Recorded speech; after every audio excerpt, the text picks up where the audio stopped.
Hi friends, welcome to Karpagam channel. இன்றைக்கி நம்ம சேனலில் வாழைக்காய் முருங்கைக்காய் வச்சு சுண்டல் கிரேவி எப்படி பண்ணலான்னு சொல்லிட்டு பார்க்கலாமா? ஸ்டவ் ஆன் பண்ணி குக்கர் வச்சுருக்கேன். இப்போ நம்ம எண்ணெய் விட்டுக்கலாங்க. தேவையான அளவுக்கு எண்ணெய் விட்டுக்கலாம். இப்போ எண்ணெய் காஞ்சிருச்சுங்க. இப்போ நம்ம இதில் கடுகு ஜீரகம் போட்டுக்கலாங்க. இப்போ கடுகு பொரிஞ்சிருச்சுங்க. இப்போ இதில் ஒரு பெரிய வெங்காயம், 6-7 பல் பூண்டு, ஒரு கொத்து கருவேப்பிலை.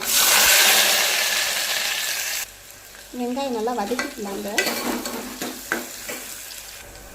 வெங்காயம் நல்லா வதக்கியாச்சுங்க. இப்போ நம்ம தக்காளி போட்டுக்கலாங்க. ஒரு பெரிய சைஸ் தக்காளி எடுத்து கட் பண்ணி வச்சுருக்கேன். உப்பு கொஞ்சம் போட்டுக்கலாங்க. தேவையான அளவுக்கு உப்பு போட்டுக்குங்க. ஏன்னா நம்ம போட்ட உப்பு தக்காளி நல்லா வதங்கிடும். தக்காளி வெங்காயம் அதுக்காக தக்காளி நல்லா வதங்கிடுச்சுங்க. இப்போ நம்ம காய் போட்டுக்கலாங்க. இதில் நான் ஒரு வாழைக்காய், ஒரு முருங்கைக்காய் எடுத்து வச்சுருக்கேங்க. உங்கள்கிட்ட என்ன காய் இருக்கோ அதெல்லாம் போட்டுக்குங்க. இப்போ இதில் மிளகாய்த்தூள் போட்டுக்கலாங்க. குழம்பு மிளகாய்த்தூள், மஞ்சத்தூள், பெருங்காயத்தூள். உங்கள்கிட்ட குழம்பு மிளகாய்த்தூள் இல்லை அப்படின்னா பியூர் மிளகாய்த்தூள், மல்லித்தூள் போட்டுக்குங்க. நீங்கள் எவ்வளோ எடுக்கிறீங்களோ தேவையான அளவுக்கு போட்டுக்குங்க. இது நல்லா வதக்கிக்கலாங்க.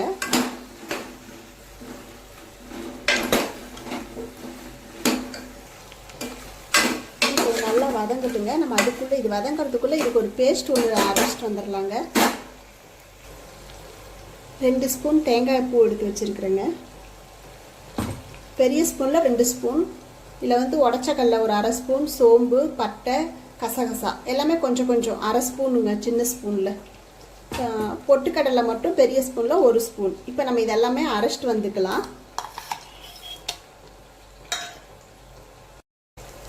இந்த மாதிரி நைஸாக அரைச்சிக்கணுங்க.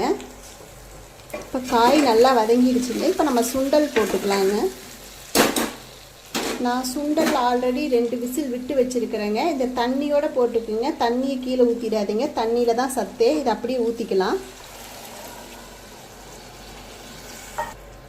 ஒரு மிக்ஸ் பண்ணி விட்டுக்கலாங்க இதெல்லாம்.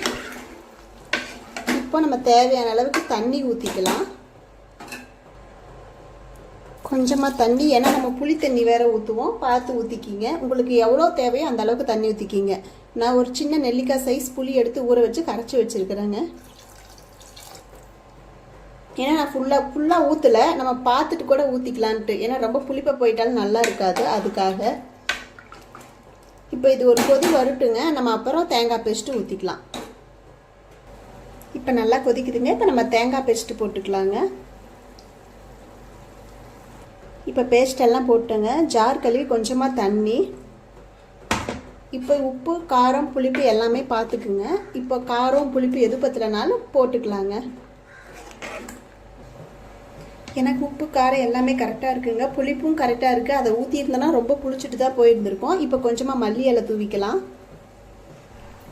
இப்போ கரெக்டாக 2 விசில் விடலாங்க. போதுங்க. ஏன்னா நம்ம ஆல்ரெடி விசில் விட்டுருக்கோம் சுண்டலுக்கு. அதனால நம்ம காய்க்காகத்தான் 2 விசில் விட்டால் கரெக்டாக இருக்கும். இப்போ நம்ம குக்கர் மூடிடலாம். விசில் வந்துடுச்சுங்க. நம்ம கிரேவி எப்படி இருக்குன்னு பார்க்கலாம். கரெக்டாக 2 விசில் தாங்க. கரெக்டாக இருக்குது. தண்ணியும் இஞ்சில் கரெக்டாக இருக்குது. ஏன்னா நம்ம விசில் விடுறதுனால தண்ணி அதிகமாக இஞ்சாது.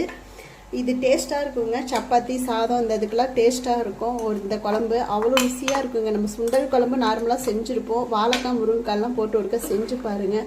நம்ம எப்பயும் பண்ணுற சாம்பார் இதுதான் பண்ணுவோம். இந்த மாதிரி ஒருக்கா டிஃப்ரெண்ட்டாக செஞ்சு பாருங்கள். டேஸ்ட்டு சூப்பராக இருக்கும். குழந்தைங்களும் நல்லா சாப்பிடுவாங்க, விரும்பி சாப்பிடுவாங்க வாழைக்காய்லாம் போடுறப்போ.